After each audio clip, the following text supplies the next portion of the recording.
জানিয়ে দিব এই মুহূর্তে আমাদের হাতে এসেছে বাংলাদেশের গুরুত্বপূর্ণ আপডেট সংবাদের শিরোনাম।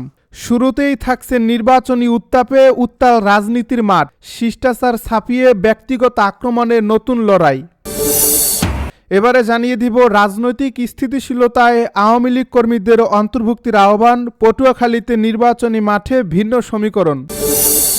এদিকে নেতার পেছনে জীবন বিলিয়ে দেওয়া সেই কর্মীর করুণ পরিণতি, রাজনীতির নিষ্ঠুর বাস্তবতায় ছাত্রলীগের নেতা সাদ্দাম হোসেন। সব শেষে জানিয়ে দিব জনগণের ভোটেই ক্ষমতার উৎস বলছে বিএনপি নেতা মির্জা আব্বাস। এতক্ষণ শুনছিলেন হাতে থাকা আপডেট সংবাদের শিরোনাম, এবারে বিস্তারিত। তবে তার আগে অনুরোধ রইল ভিডিওটিতে একটি লাইক এবং কমেন্ট করে জানিয়ে দিন ভিডিও সম্পর্কে আপনার মূল্যবান মতামত। আরও জানিয়ে দিন ভিডিওটি কোথা থেকে দেখছেন বা কোন জেলা থেকে দেখছেন। নির্বাচনী উত্তাপে উত্তাল রাজনীতির মাঠ, শিষ্টাচার ছাপিয়ে ব্যক্তিগত আক্রমণের নতুন লড়াই। আসন্ন ত্রয়োদশ জাতীয় সংসদ নির্বাচনকে কেন্দ্র করে দেশের রাজনৈতিক অঙ্গনে উত্তাপ ও অসহিষ্ণুতা ক্রমেই চরম আকার ধারণ করছে। নির্বাচনী ডামাডোল শুরুর পর থেকেই বড় রাজনৈতিক দলগুলোর মধ্যে যে বাকযুদ্ধ শুরু হয়েছে তা এখন আর কেবল নীতি বা আদর্শের লড়াই সীমাবদ্ধ নেই, বরং তা গড়াচ্ছে ব্যক্তিগত আক্রমণ ও কাদা ছোড়াছুরিতে। বিশেষ করে বিএনপি, জামায়াতে ইসলামী এবং জাতীয় নাগরিক কমিটির শীর্ষ নেতাদের পাল্টাপাল্টি হুঙ্কার ও কঠোর মন্তব্যে ভোটের মাঠে রাজনৈতিক সৌজন্যবোধ এখন বিলুপ্ত প্রায়। গত শুক্রবার পঞ্চগড়ের জনসভায় জামায়াত আমিরের পরোক্ষ ইঙ্গিতপূর্ণ বক্তব্য এবং তার জবাবে শনিবার বিএনপি মহাসচিব মির্জা ফখরুল ইসলাম আলমগীরের স্বাধীনতা যুদ্ধের প্রসঙ্গ টেনে আনা দুই দলের মধ্যে দীর্ঘদিনের সুপ্ত বিভেদকে আবারও প্রকাশ্যে এনেছে।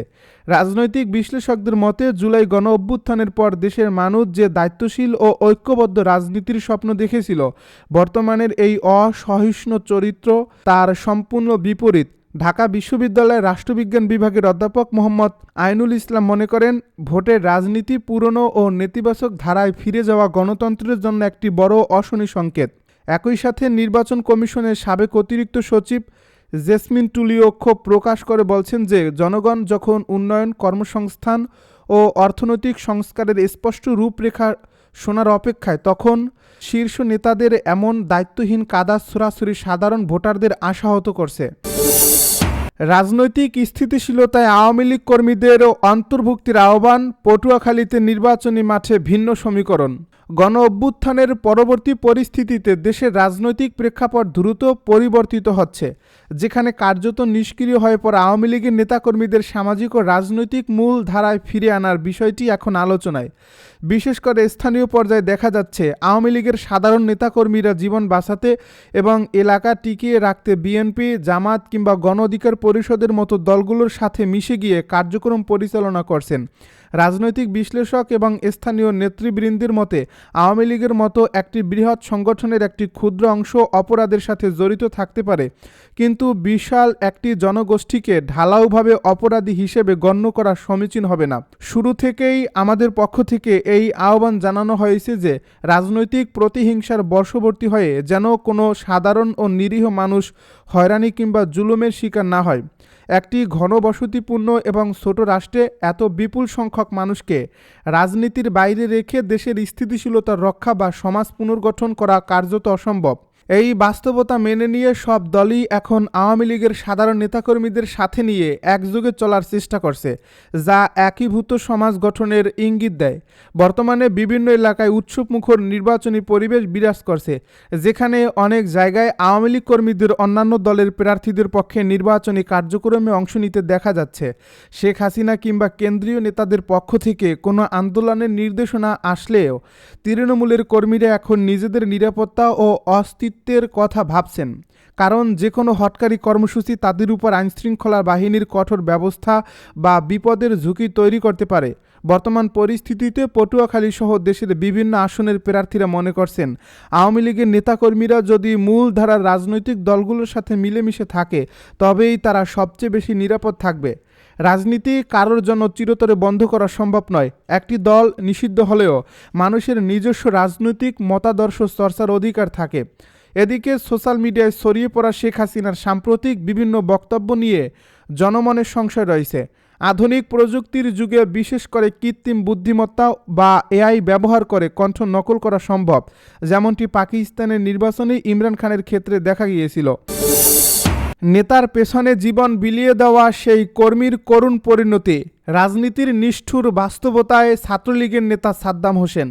সাদ্দাম হোসেন নামের এক রাজনৈতিক কর্মীর জীবনের চরম ট্র্যাজেডি বর্তমানে টক অব দ্য কান্ট্রি। গণমাধ্যমে উঠে আসা তথ্য অনুযায়ী ছাত্রলীগের সক্রিয় কর্মী হিসেবে গত 15 বছর রাজপথে নিবেদিত থাকা এই তরুণের জীবনে নেমে এসেছে নিকষ অন্ধকার।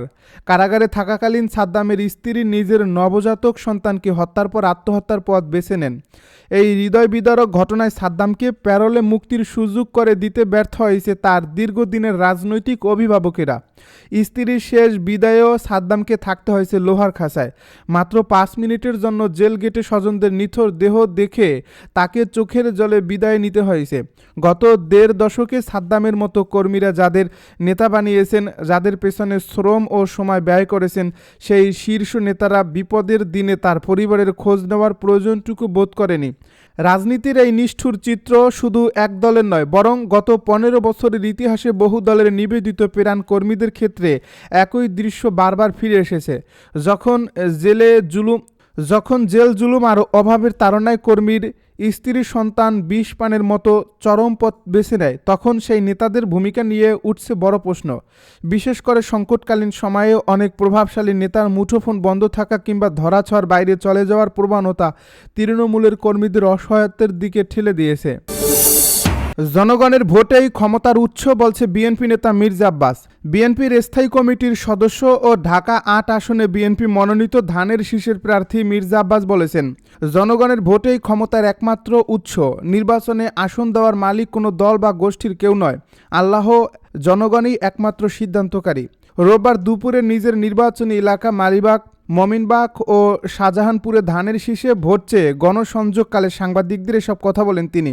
মির্জা আব্বাস বলেন, এলাকার জনগণ যেভাবে 1991, 1996 ও 2001 সালে আমাকে ভালোবেসে ভোট দিয়েছিলেন, আজও তারা আমার ও আমার দলের কার্যক্রম বিবেচনা করে আবারও ভোট দিয়ে নির্বাচিত করবেন ইনশাল্লাহ।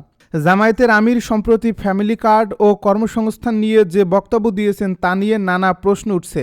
তারা বলছেন, বেকার ভাতা নয়, কর্মসংস্থান সৃষ্টি করবেন, বিষয়টি জনগণই মূল্যায়ন করবে। এক স্বতন্ত্র প্রার্থী নির্বাচিত হলে আবার বিএনপিতে ফিরবেন। এ প্রসঙ্গে মির্জা আব্বাস বলেন, এটি সম্পূর্ণ তার ব্যক্তিগত বিষয়, এ বিষয়ে আমার কিছু বলার নেই। জামায়াতের এক প্রার্থী বলেছেন, ঢাকার সব আসনে তারা জয়ী হবে, একটাই দিব না। সাংবাদিকদের এমন প্রশ্নের জবাবে মির্জা আব্বাস বলেন, একজন প্রার্থী বলেছেন, ঢাকা শহরে তারা আমাদের কোনো সিট দেবে না। আমার প্রশ্ন, আসন দেওয়ার মালিক তারা কে? আসন দেওয়ার মালিক আল্লাহ ও জনগণ। জনগণের উপরে কথা বলার স্বেচ্ছাচারিতা ও অগণতান্ত্রিক আচরণ, তারা এসব বলার শক্তি পায় কোথা থেকে?